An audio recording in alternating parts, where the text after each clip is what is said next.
لو انت من الناس اللي بتحس انك اكسبشنال، اي مختلف، بتحس ان انت الغريب وسط الناس اللي حواليك، وسط المجتمع اللي حواليك، فاعرف انك هتعاني من بعض الحاجات، والحاجات دي بتبقى تمن انك الغريب، وانت اخترت تكون الغريب. عشان برضو اكون صريحة معاك او واضحة معاك، نص كان اختيارك ونص كان حاجة مواصفات فيك انت مش هتقدر تكمل حياتك من غيرها. يعني مثلا الطموح العالي في البني آدم دي حاجة في البني آدم ذات نفسه مش هيقدر يشتغل عليها أو يغيرها، ولكن مثلا ما عندوش طموح ممكن لو عايز يشتغل على نفسه بحيث يبقى يزود طموحه. أما اللي عنده الطموح العالي فهو طموح عالي قوي، عايز يحقق حاجات كتيرة جدا، فدي حاجة مش هيعرف يعمل فيها حاجة غير ان هو يغذيها.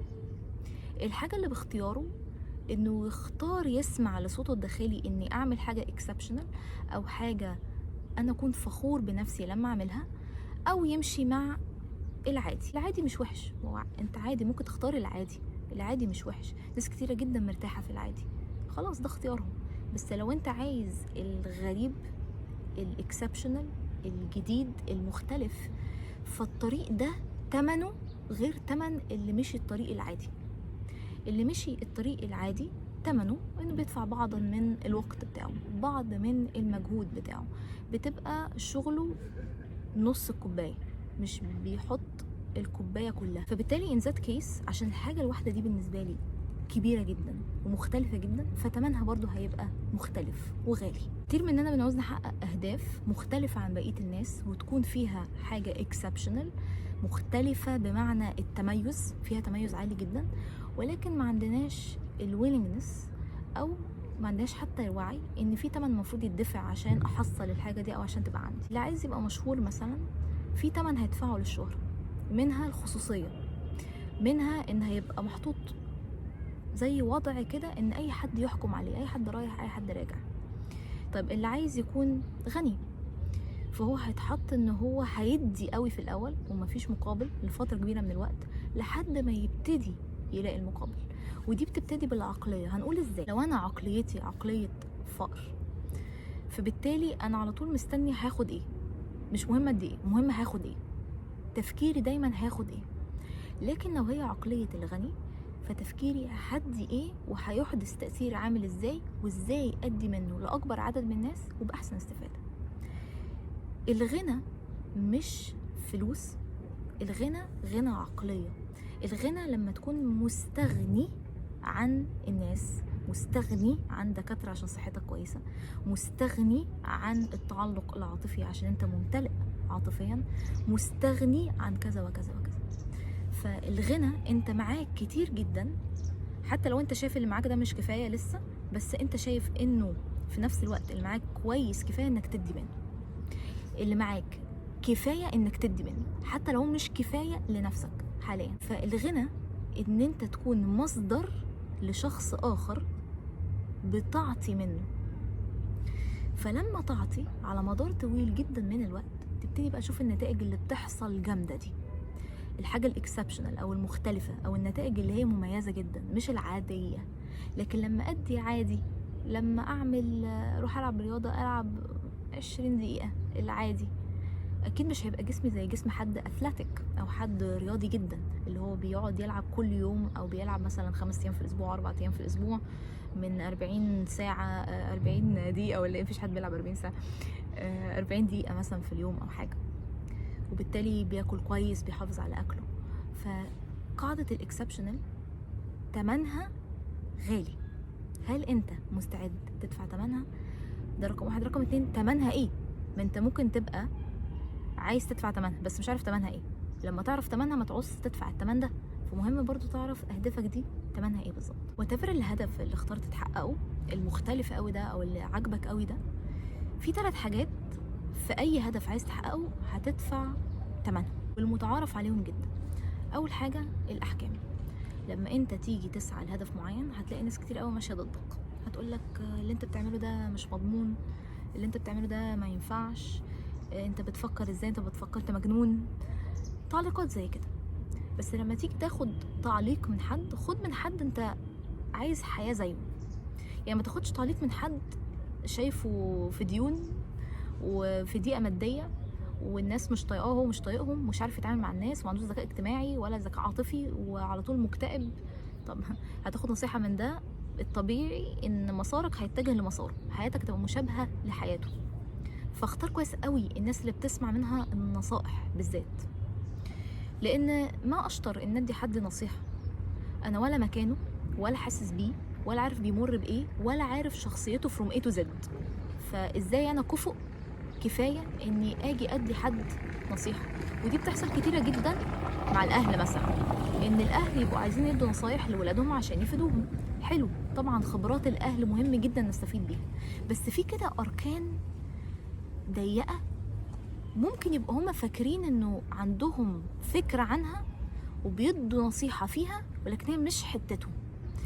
اللي مش حتتهم دي استعين بمنتور او بحد اوريدي محقق الحياه اللي انت متخيلها لنفسك، وخد بالنصيحه بتاعته، لانه اوريدي مشي الطريق في الحته دي.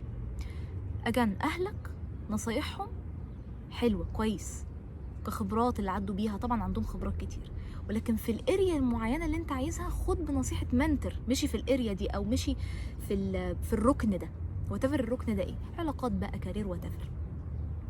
فده اول حاجه، الاحكام، ان انت هتواجه الاحكام لما تيجي تسعى لهدف مميز جدا ومختلف شويه عن البيئه او المجتمع اللي انت فيه، هتلاقي فيه حاجات ضدك. كمل، يعني اعتبر ده امتحان الفتنه. هل انت صادق انك تسعى لتحقيق هدفك ولا هترجع؟ دي حاجه.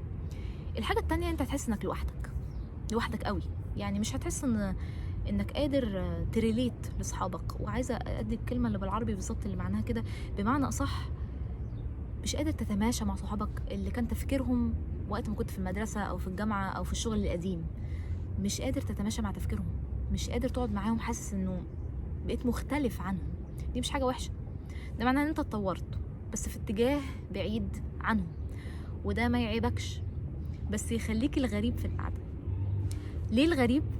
معنى إن أنت الغريب إن أنت هتلاقي الغرباء اللي شبهك مش في القعدة اللي أنت قاعدها دلوقتي، في قعدة أخرى بأهداف مشابهة ليك، بأحلام مشابهة ليك. فتمن تحقيق النجاح اللي انت عايزه أحكام، وحدة، والنقطة الثالثة وهي التشتت المستمر. وده بجد من أكبر العقبات اللي ممكن يكون حد هاي اتشيفر أو عايز يحقق نجاح كبير بيواجهها. إن تلاقي تشتت ممكن من العيلة، من صحابك القدام، أو حياتك اللي بالنسبة لك بقت يعني مش ألوفة ليك، ما بقتش تألف إليها لو دي الجملة الصحيحة يعني.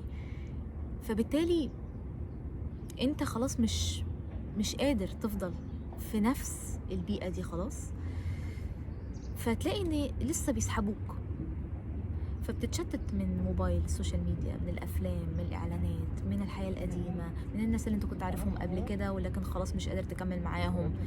فعشان تسيطر على تشتتك ده وترجع توجه تركيزك لأهدافك تاني، محتاج منك مجهود. كل ما تتشتت وتغلط، ده مش معناه ان احنا بنعيد من الاول او احنا فشلنا فنبدأ من الاول. والفشل على فكرة هنتكلم فيه دلوقتي ان هو برضو ضروري، ولكن ده معناه ان انت وقعت قوم تاني بس عادي. في قانون كوني مش متذكرة اسمه، قانون التذبذب او قانون الاهتزاز.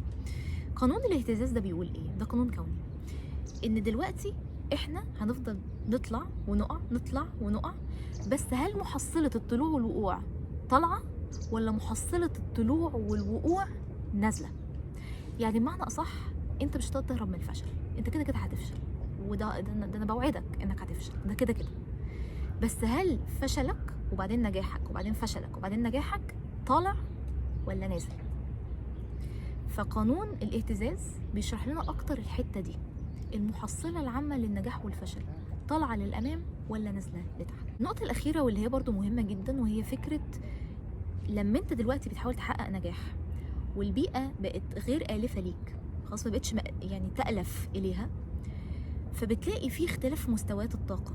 طريقة أكلك ما بقتش تحب الأكل اللي هو غير صحي، اللي هو في معلبات، بقيت بتاكل أكل أقرب للحاجات الصحية، دي مستواها الطاقي أعلى. فتلاقي ان الواقع بتاعك بيبقى احسن على مستوى طاقي، لان اصلا انت لو بصيت حواليك، الكرسي اللي انت قاعد عليه، الاوضه اللي انت فيها، المكان اللي انت فيه، اي حاجه قدامك قولي انها كانت في الاول فكره وتحولت للي قدامك ده. الكرسي كان فكره وتحول لكرسي، التلفزيون كان فكره وتحول لتلفزيون، الطياره كانت فكره احنا عايزين نعمل حاجه بتطير اتحولت لايه؟ للطياره. فبالتالي الواقع بيبدا بفكره وينتهي بالواقع بتاعك. فطريقه تفكيرك اللي هتحدد سلوكياتك وانماطك العاطفيه اللي هتولد الواقع بتاعك، اذا كان في اتجاه النجاح ولا اتجاه الاحباط.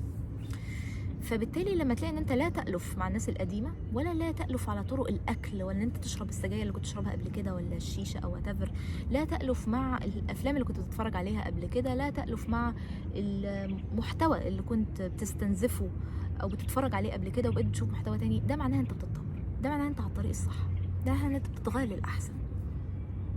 فبالتالي لما تلاقي نفسك لا تألف بالواقع القديم وبقيت تألف لواقع اخر، احنا كده بنتدرج للاحسن في اتجاه النجاح.